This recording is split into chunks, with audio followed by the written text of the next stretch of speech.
With Demon Slayer Volume 2 set to come out soon, I know some of you might be wondering, is it worth investing in? Should you be picking up anything? I'm Explosive Chris from Team Union Arena HQ, and today I'm here to answer those questions. Let's get right into it.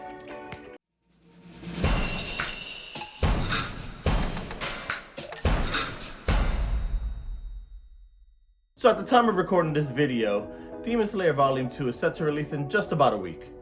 We've seen prices for both Tanjiro and Nezuko spike, along with all arts being bought out. So now the question is, can the brother and sister duo keep up with the current meta?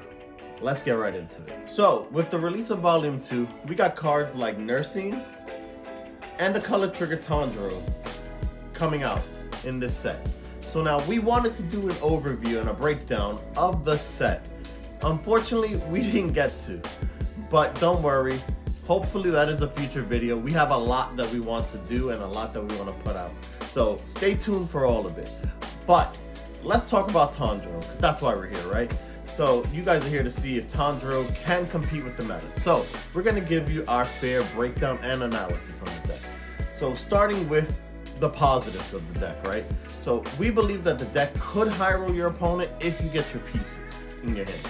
But oftentimes the deck feels like you're seeing more numbers of one card, which is either Tanjiro or Nezuko, than you need to see.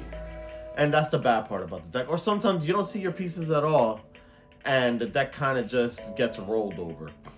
Now, can it compete with the current meta like Kenshin or Saito? Only time will tell, right? But we think that if the deck is piloted correctly and in the right hands, with the right build, the deck can be a little more consistent. Now, if you plan on playing Tanjiro, you should play it only at the local level, nothing else, right? That's our fair opinion. Now, feel free to leave comments down below and let me know your thoughts on the deck. We did record some battle video, right? But for the sake and purpose of shortening this video, we're going to just show you one of our battles between me and Noir, and I hope you enjoy. Stay tuned until the end, because afterwards I'll be giving you a fair breakdown of the deck and what my thoughts are. Enjoy the video, and I'll see you then.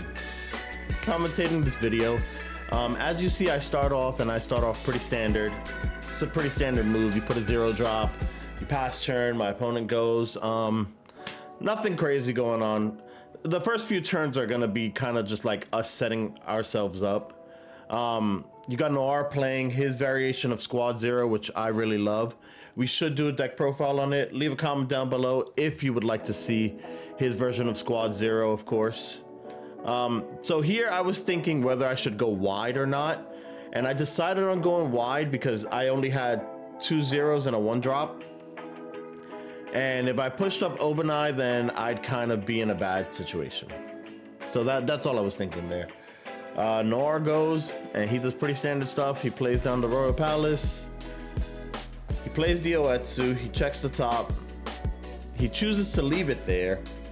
And then from here, he rests. Boom. Takes it to his hand. Pretty standard, pretty standard. So both of us chose to go wide. We're kind of just feeling each other out, seeing how things are. Nothing too crazy going on yet. Now here, I was deciding whether I should activate Comrades or whether I should drop the 3-drop. I decided to go with Comrades first just to see what I can dig up. And I believe I end up taking 2 Tanjiros to my hand, which I needed. I needed one of the raids, so I pick up the raid. And I believe I pick up a 0-drop, because the thing is, I didn't open with any Tanjiros except for the 3-drop. And you don't want to raid over that. So boom, I do take that, and I do take the 0. This just kind of like makes it. I love Comrades. Comrades absolutely unbricks the deck. If you want to see a deck profile on Demon Slayer as well, let us know in the comments down below, and we're more than happy to place out a video on that too. So yeah, we see it coming down here, and then on the last one, I did have the total concentration in hand, but I decided to just play out the 4, not overextend, right? We haven't seen much from my opponent, so this is just a simple play. It's like if he decides to take out the 4-drop color, cool, he took it out. So now we go on to Nora's turn. This is his third turn, I believe. Yep, this is his third turn, and he's just kind of deciding what to do here. Again, we're both feeling each other out. There's not much going on here. He goes Ichigo. He looks at the top. I believe he was deciding if he could take it with Palace or not. I don't think it was a Palace target, which is why he didn't Palace it right away. One sec, water break. That move right there is so good. So with the Squad Zero deck, if you banish something from your back row to play the Ichigo in the back row, it also counts as a name for it. So that's such a good move. And we should see this more often, honestly, from everybody. Like, if you banish to play out the Ichigo in the back row, so good. And boom, so he puts the raid down. You know, he's just establishing himself. Again, we're just feeling each other out. We wanted to see where we were, where we stood. Nothing crazy has happened. I believe I was the first one to attack. Yep. So boom, I play out another 3. And then I believe here, this is where I start to get a little more aggressive with the deck. Again, if you're planning on playing Tanjiro, you gotta be more relaxed with the deck, right? You gotta like play to its advantages. And you gotta wait, play the waiting game, see some pieces. Overall, I think, like, I was just thinking here, like, what do I do? Do I go aggressive? Do I untap? And boom, I decided to play her out. I was like, okay, I do have a Tanjiro in front. I could put some pressure. And boom, I just play the 0. Pretty standard stuff. I swing, takes the 4. Boom, Oetsu comes down, active, right? Now he put that there to represent that it's active triggered. I swing with 4. He blocks it. That's fine. I use her ability to tag, and I put the 0 in front. And now I boosted each of them 1,000 because something swapped during the battle. So boom, he's 3. He swings. He gets a Ichigo to hand. Swing again. Now I thought he was gonna take it. He decided to block it, which was pretty fine. Sometimes you gotta see if your opponent's gonna take it, if they're not gonna take it. So we put some decent damage on the board there. We got, I think, 2 cards from him, 3 cards? 3 cards. And so it was pretty decent damage, you know? So now he's just fixing up his energy line, he's pushing up. He's getting ready to attack as well. I believe here he just sets up some energy, right? Boom, another palace comes down. He palaces, he looks.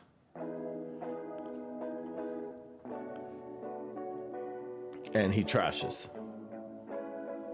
He goes here. He had issues picking up the card.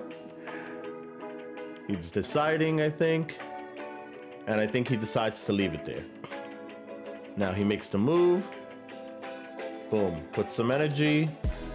And then he goes here. Now here in this instance, I think he messed up. And I told him after the match he messed up in target. He chooses Obanai, but I think he should have chose the 0-drop Tanjiro, especially seeing that I added the raid trigger to hand, right? So like adding the raid, he should have went for the Tanjiro so that he basically takes away my ability to raid over the 0-drop, and now I have to raid over the 4-drop or the 3-drop, right? So he swings for damage 2. The dice on it is just to indicate that he has 2 names and he's at damage 2. I chose to block because we don't want to take that. So we take this one, and boom, we just get a draw trigger simply out of it. Boom, we draw. We take this hit because it's impact. Boom, another draw trigger, and we get the draw here. Pretty standard stuff. He saw he couldn't attack with that because I would block out. And the turn is passed back to me. Nothing too crazy going on, honestly. Nothing yet. I think this turn is where I have the more explosive turn. Haha, you get it? Explosive? Haha. Okay, so I moved this Tanjiro in the front. This Tanjiro, by the way, the new color, wants to be in the front. Because on your turn, if it's in front, Nezuko is protected. So I dropped comrades here. I'm just looking through. I'm looking for pieces because I'm like, okay, I need something. I need to be able to do something, be able to like, I believe, go. So look, I take some more Tanjiros because I was lacking on Tanjiros. So we take Tanjiros, we add them to hand, boom. Easy, pretty standard stuff. Now I believe I play a 0 drop here. I used the total concentration from earlier that I said I had. And now we drop 1, boom. Tanjiro, we activate effect. We get Nezuko back to our hand and we summon her. Boom, we draw 1, drop 1. Just to dig a little further, you know, see what's coming out. This Nezuko's really good. It just helps you dig for pieces. Another one comes out, boom. The same Nezuko we dropped, we summon it, we draw. We're just looking for pieces again. Boom, kind of deciding to drop the double energy because we already have them on the field. And now we got 2 impacts. So we go for the impact. Boom, it takes. Unfortunately, a special comes out. Now he tries to hit Nezuko, but I remind him that the color trigger protects Nezuko on my turn. He didn't know that, so he had to read it. This was a great interaction and a great showing of how the color trigger protects your Nezuko. So now he had to choose the other Tanjiro. I thought he would have chosen the color trigger, but I guess it wasn't that much of a threat to him. So we swing Nezuko just to get the Tanjiro back safety. I was thinking of, do I want to be more aggressive? And then I was like, no, you know what? Just push up a Nezuko because he does have damage too and I need something to block with it. Now I made it 6K just to see if it bleeds through or if he's gonna block it. Doesn't matter if anything blocked, right? Like even if I was 4,000 and I didn't boost, if anything blocked, it died. But like it being 6K, I don't know. I just figured I'd give it to 6K. There was no real thought process there. And yeah, pretty simple stuff. I love the interaction with the new color trigger. I can't stress enough how much that protected Nezuko there. And like he read the color trigger and he was kind of like stunned. I believe at another point in time in the video he picks it up again and reads it. I think right now, yep. Because he had to see like if it was just on my turn or on both players' turns. And I didn't know that it was just on my turn. So he kind of catches me by surprise with that as well. I think he's just deciding like what he should do here. So he AP drew. I believe he palaces here. Yep. Boom. Palaces. And he's just dumping. He's adding fuel in there. And when I saw it, I was like, okay. Based on him counting the graveyard, the 5-drop is about to come down. Right? So we know, boom, yep. And here comes the 5-drop. Bam, puts 2. He banishes his entire grave. And like, right, you see, so I thought it was on either player's turn and it was like, nope, your turn. And I was like, damn. I'm like, damn. I was just learning the card too, to be fair. So he showed me the 8. He verified that he had 8. He banished it. He's also looking to see if he has any names. So right here, he told me he had 3 names. And I was like, you have 3? So I was like, move the dice to 3. So he has 3 names because once that Ichigo gets to 4 names, it basically has damage to an impact. So right now it's only damage to. Now pulling up the Nezuko was good because I got to block it. And I took less aggression, boom. I hit the constant flux and I get rid of the impactor. Easy. And now we pass back to my turn. Now, I'm still in a really good state here because all we got to do is push, just like I do. And then I was deciding on whether I push Nezuko up or not. And I think that was the whole question. Do I push Nezuko? Do I not? And I was like, yeah, you know what? Let's do it. sometimes you got to play the game of slots, right? And he has 3 slots is what I was calculating there. And I was like, if I could get a 4th body, I bleed 1 through automatically. And so, boom. We put another color trigger down. We come here, boom, Nezuko. And then last but not least, constant flux, getting rid of the damage too. So we don't like taking those. Swing, we impact. Oetsu hits him the active. I didn't like that, I wasn't counting on it, but I was like, all right. I was like, you go.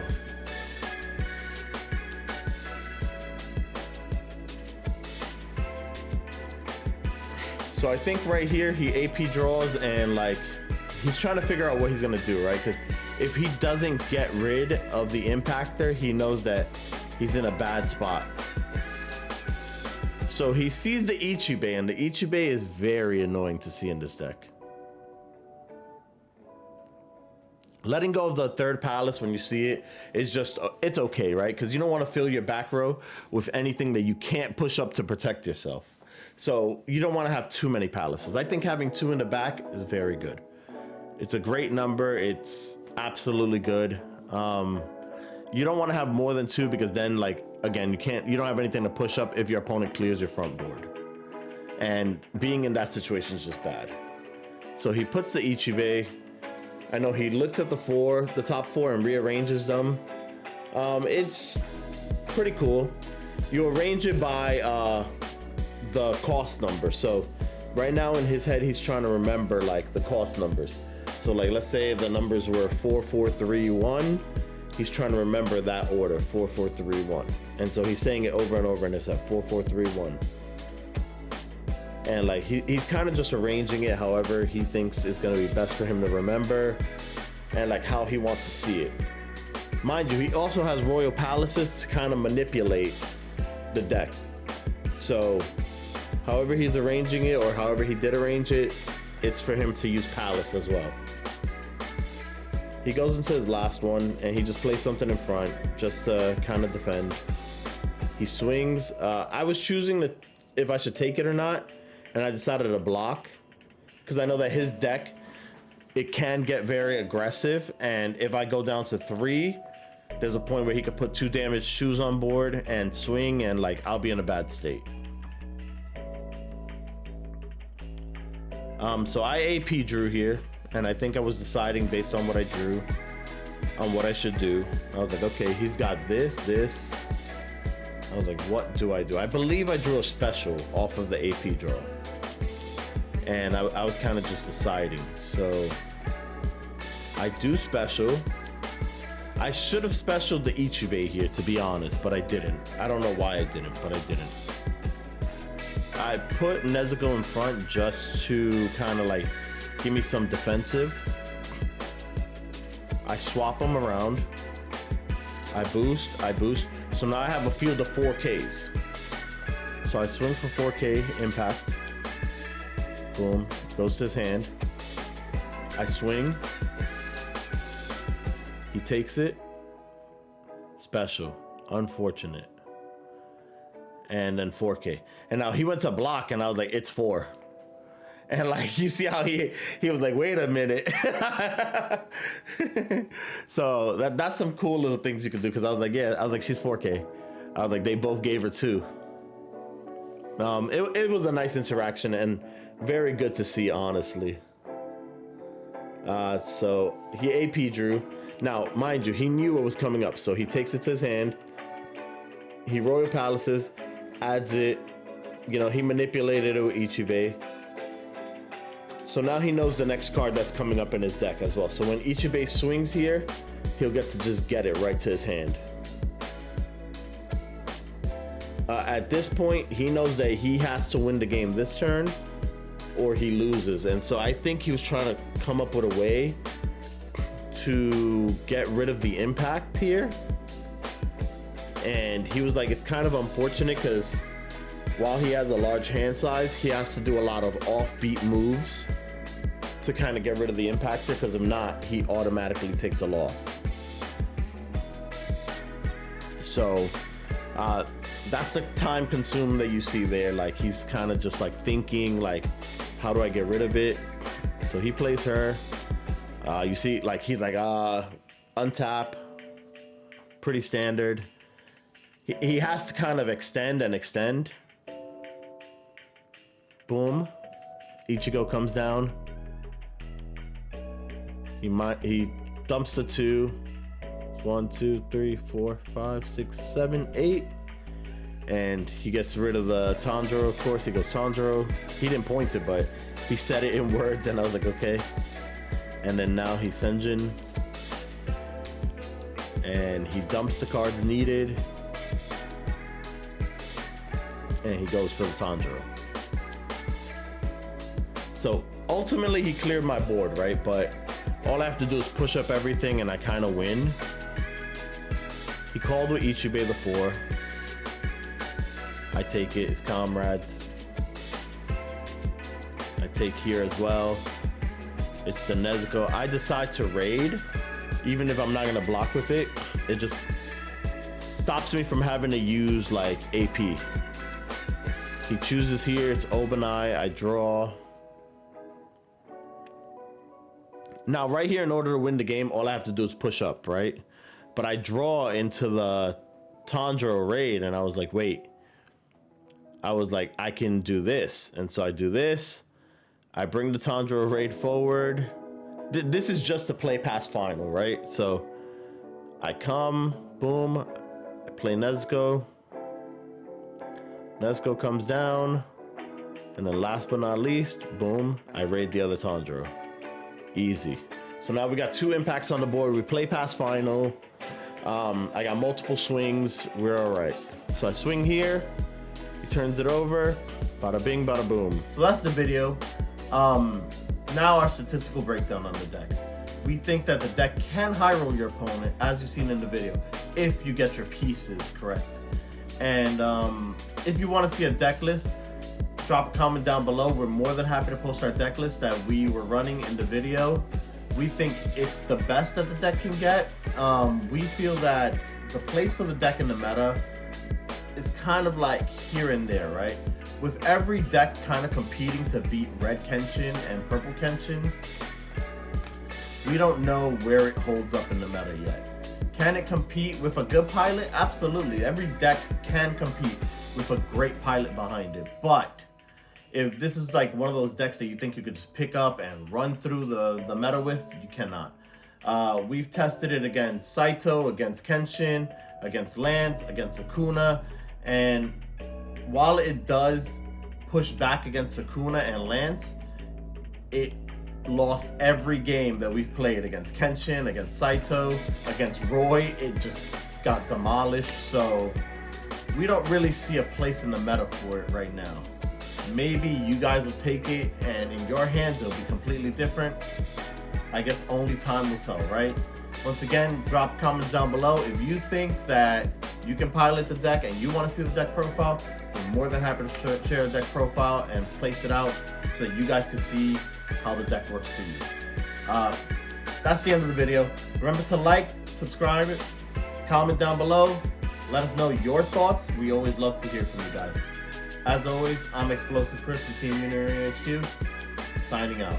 Take care, guys.